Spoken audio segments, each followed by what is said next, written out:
You're listening to the Catholic Wives with Toxic In-Laws podcast. Today is the beginning of a 9-episode series. Yes, I'm doing a series for all of August and September, and it's all about the phrases that your in-laws don't want to hear and phrases that maybe you just say reflexively, like you don't even think about doing it when you say it. And today we're starting off this series all about telling your toxic in-laws no. Are you a Catholic wife who's grappling with challenging in-laws? If so, you've found your sanctuary here. Welcome to the Catholic Wives with Toxic In-Laws podcast, a place where we tackle the tough issues you're dealing with head on, and you finally get the validation you've been seeking. I'm your host, Miriam Susan, a Catholic wife and convert who's weathered nearly 3 decades of in-law drama. But before we dive in, let me just share this quick message. This podcast is my own personal journey and is not an official ministry or apostolate of the Catholic Church or of any diocese. I have no ecclesiastical authority. I am simply one woman with one story, taking it one day at a time, walking alongside you. Hi, I'm Miriam Susan. Welcome to this new series that I'm doing for August and July 2026, all about words and phrases that your in-laws don't want to hear, or phrases that you don't want to say. Maybe you say them to yourself, maybe you say them out loud. Just words and our toxic in-laws. That is going to be the theme for these next 9 episodes. And I am just so grateful that you are tuning in. I know August and September is back to school time all around the United States and in the Northern Hemisphere, and it's just a busy time. And so some of these episodes might be a little bit shorter because I'm busy too. I've got a lot of things on my plate, and so I'm trying to have content that will help you, but also not maybe be as long as my normal episodes, just because life is just, it is busy. It is busy. So let us begin.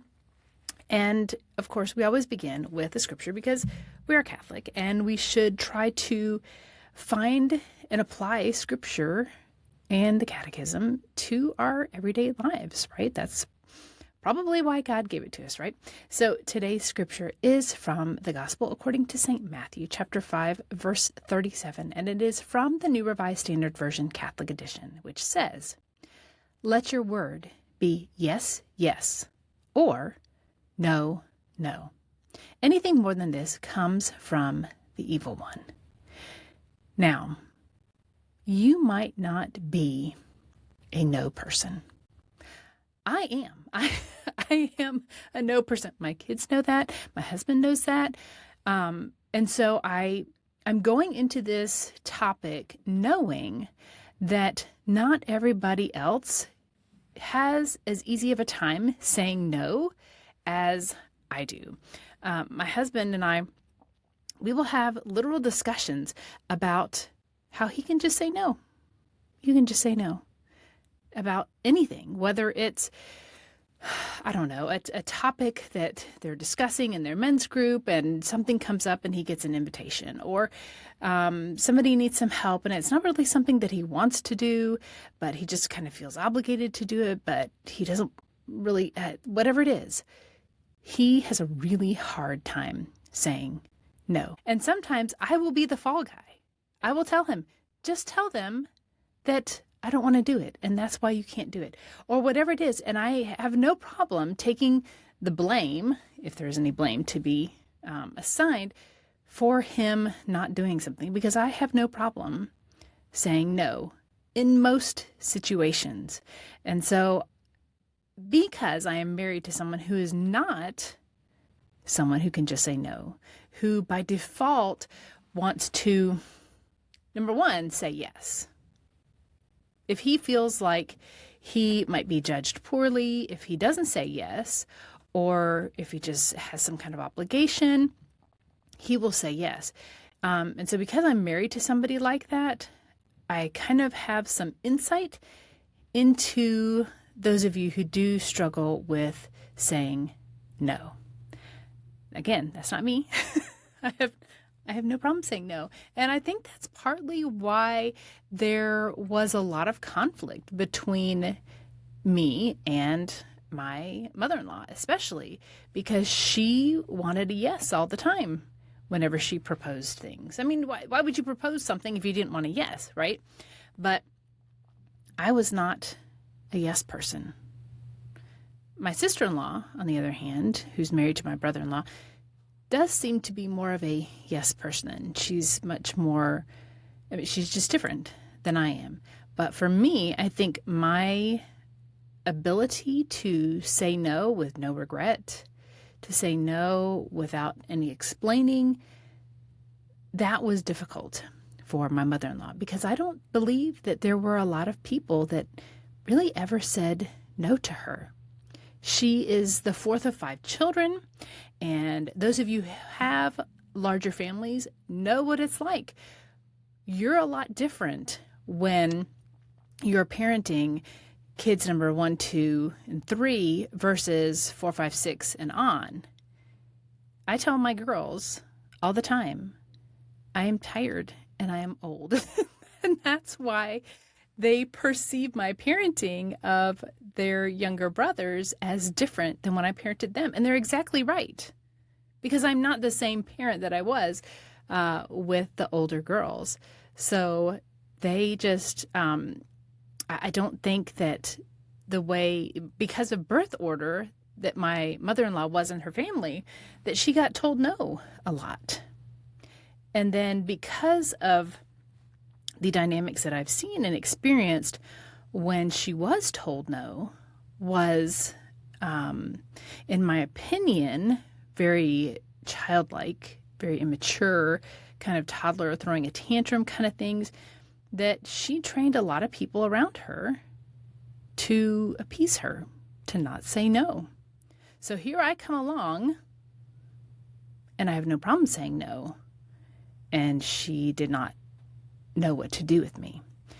So all this to say that, I am the no person in my family. The kids know it. My mom knows it. My in-laws definitely know it. And my husband is not. And so I feel like I can speak pretty well on this topic of saying no to toxic family members. So usually, like if my husband has to say no, or even I was in this position for a while, when I knew I had to say no, I was probably, in the state of having to rehearse it over and over again for days, because I knew that my mother-in-law would try to manipulate things and make things go the way she wanted. Even if she knew that my no was coming, she would, try to twist things and bend me and kind of force me into a yes, or at least making some kind of consolation. So I know what it's like to have this like rehearsal where you're trying to figure out how you're going to say no for days in advance of whatever it is that's coming. You know that the planning committee day for Christmas is coming up, and you and your family want to do something different, and you know that you have to say no to something, and so you're going to be rehearsing it.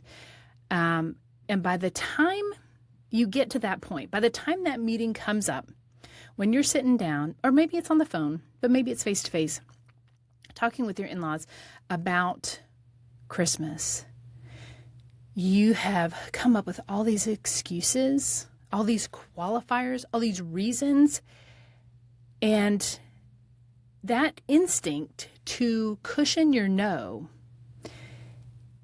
is like a weapon that is then used against you. It's like going into a knife fight with somebody who grabs the knife and then uses it against you.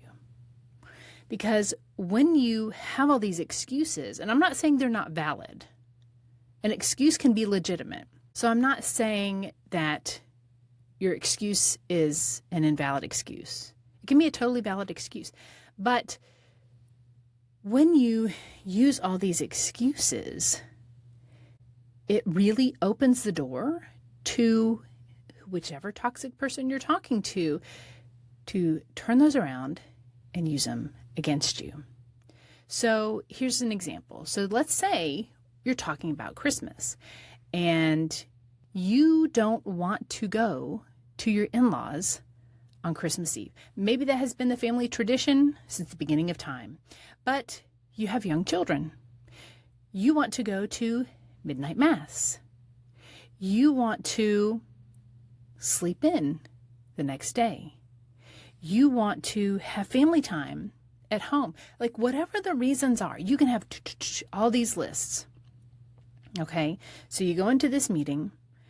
No, we're not going to spend Christmas with you on Christmas Eve because, and then, list out all those excuses that I just gave.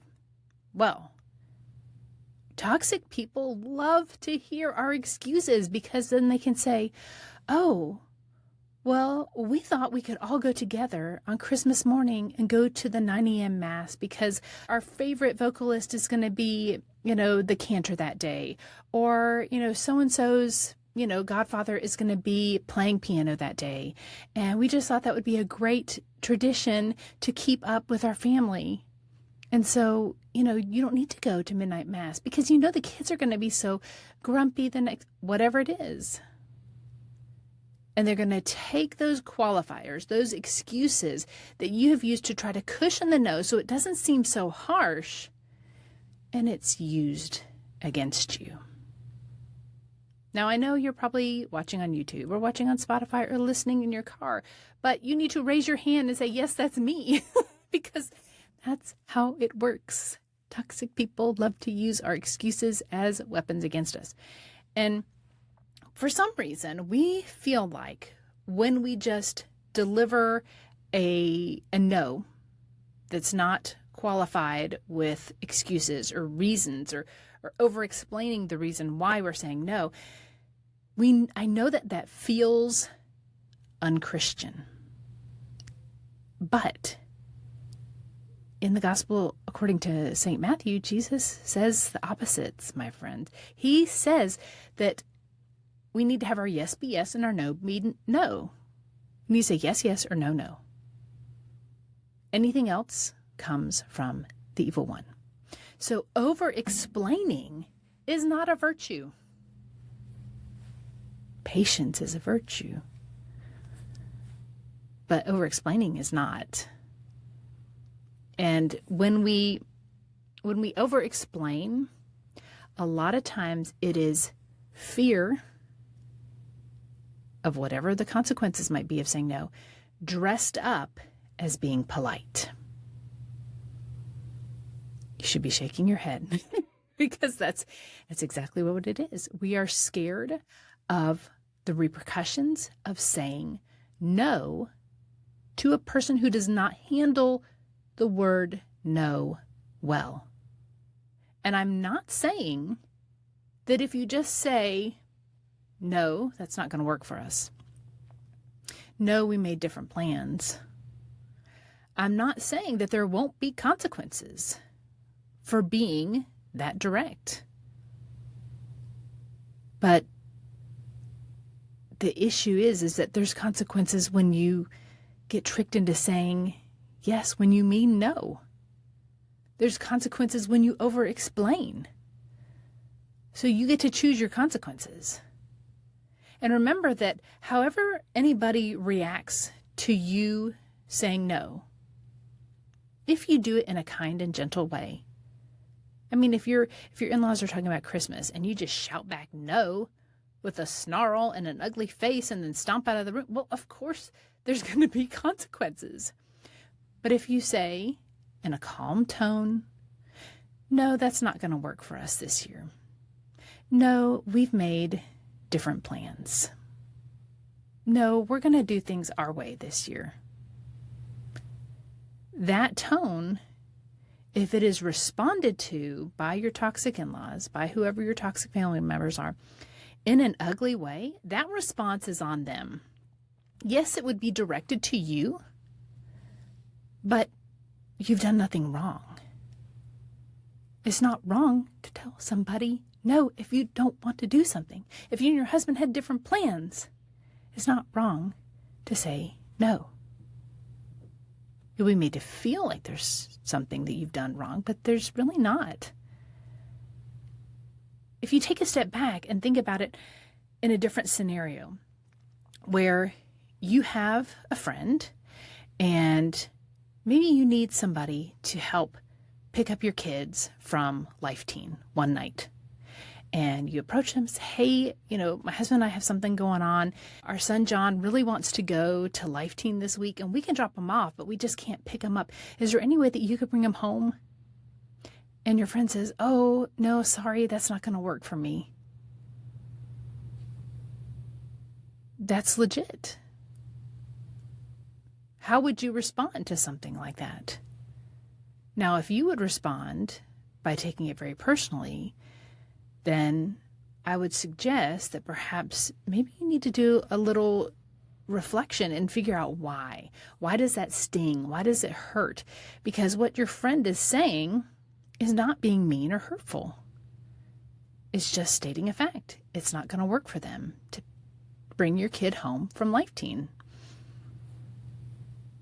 So when your in-laws respond to that same kind of reply, if they explode, blow up, go into this massive adult temper tantrum, that's not on you.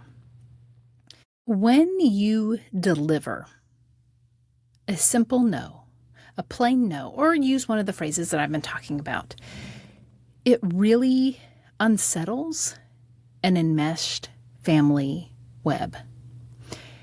And it's not that what you're saying is harsh if you deliver it in a kind and gentle way. It's that when you deliver a simple no, there's no negotiating room.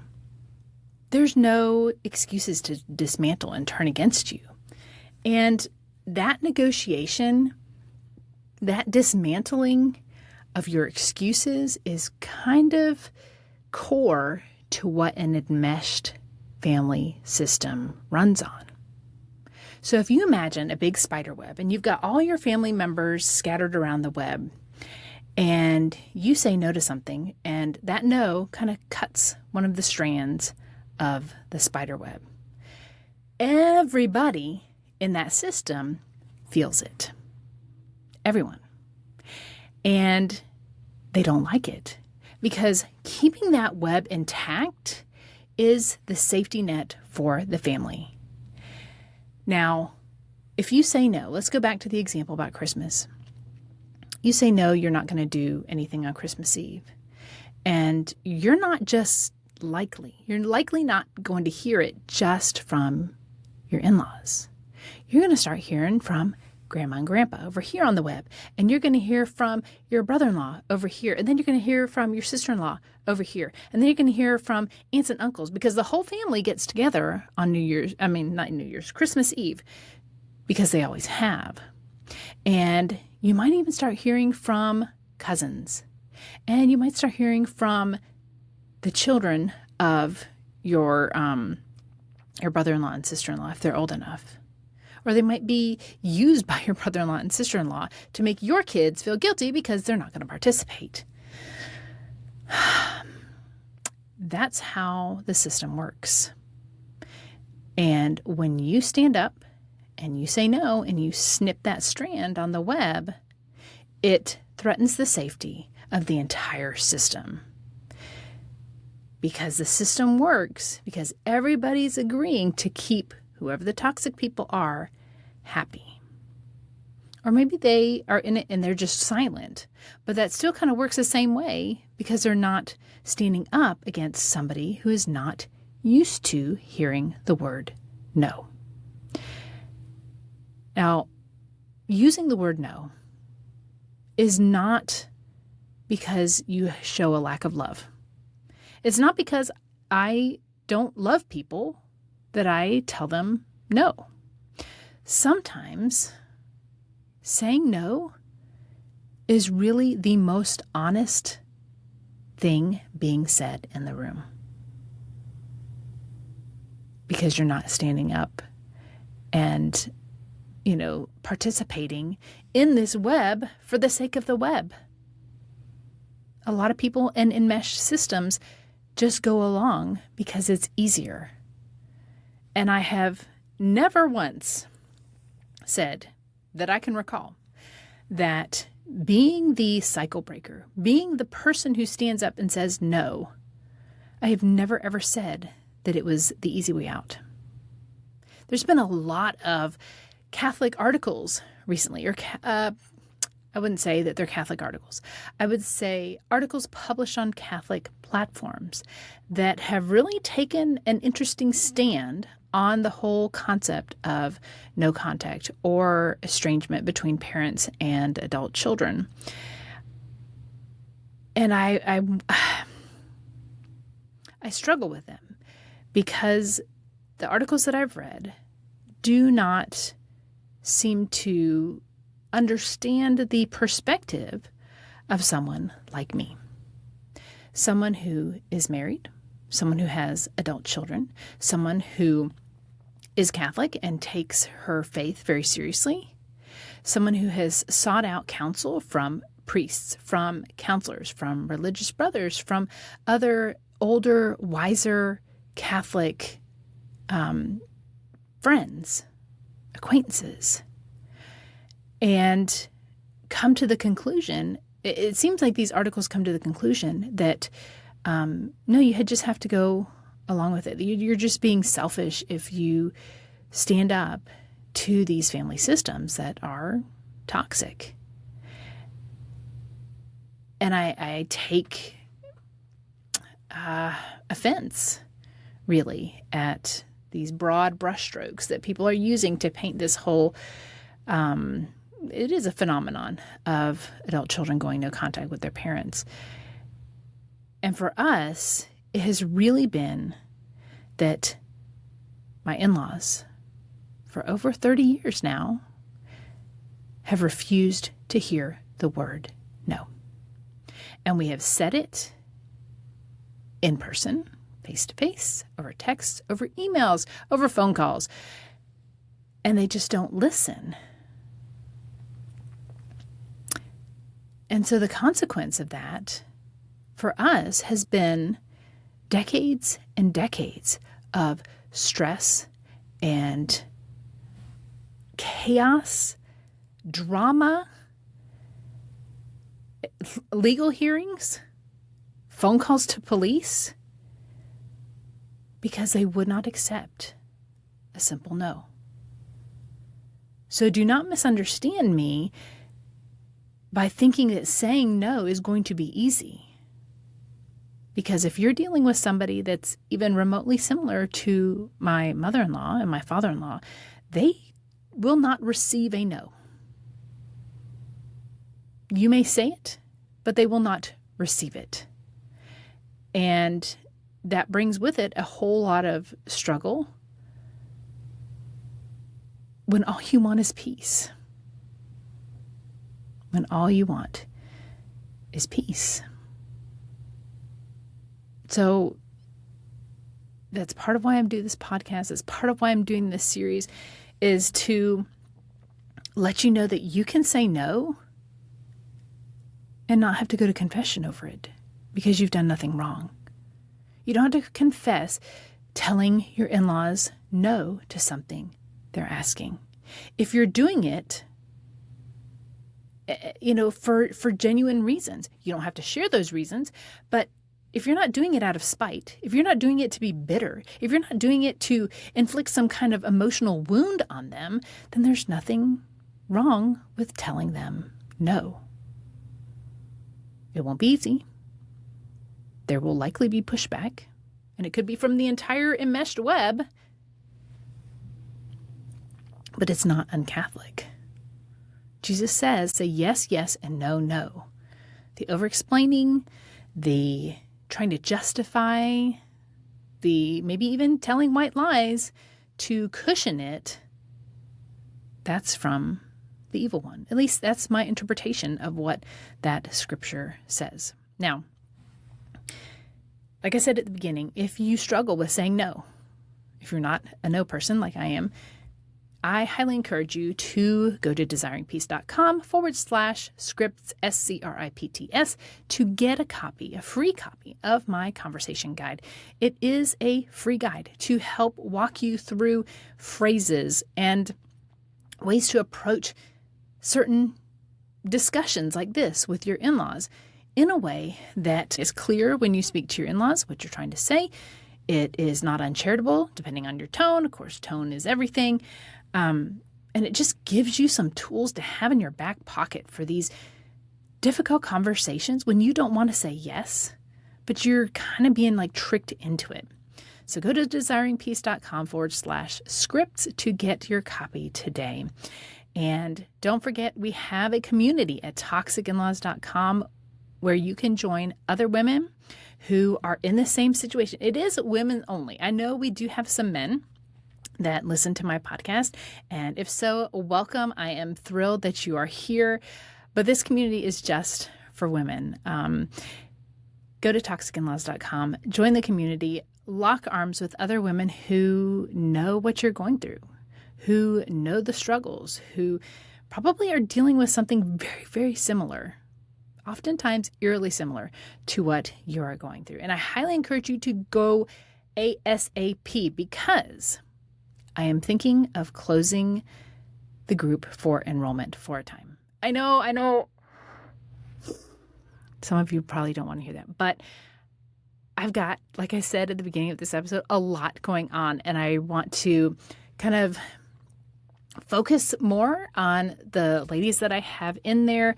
It is free right now. Probably when it reopens, it will not be free. I've been teasing that I'm going to be switching to a paid model before too long. So if you have been on the fence about joining, go now. toxicinlaws.com. Go now to join before I close the doors. I'm probably looking at closing them around August 15th. So if you are listening after that, it's probably going to be closed for new members. I'm not closing the group. I'm just closing it for new members. Or if you try to join after August 15th, you might not get in for a long while. So that is my encouragement to you to go. If you've been sitting on the fence, you weren't sure about whether you wanted to join, it's free. I mean, you have literally nothing to lose. Go to toxicinlaws.com to join. There is a paid upgrade, and I'm not really sure how that's going to work when I open it back up again. It might be a higher price, but still affordable. So if you do want the paid upgrade now, there are paid trainings, or there are trainings in there that are only available for paid members on things like legal protection, boundaries, dealing with a enmeshed family system where your husband is still like the dutiful son. All those kinds of things are just for the paid members. But like I said, the community is free, and I would love to have you in there.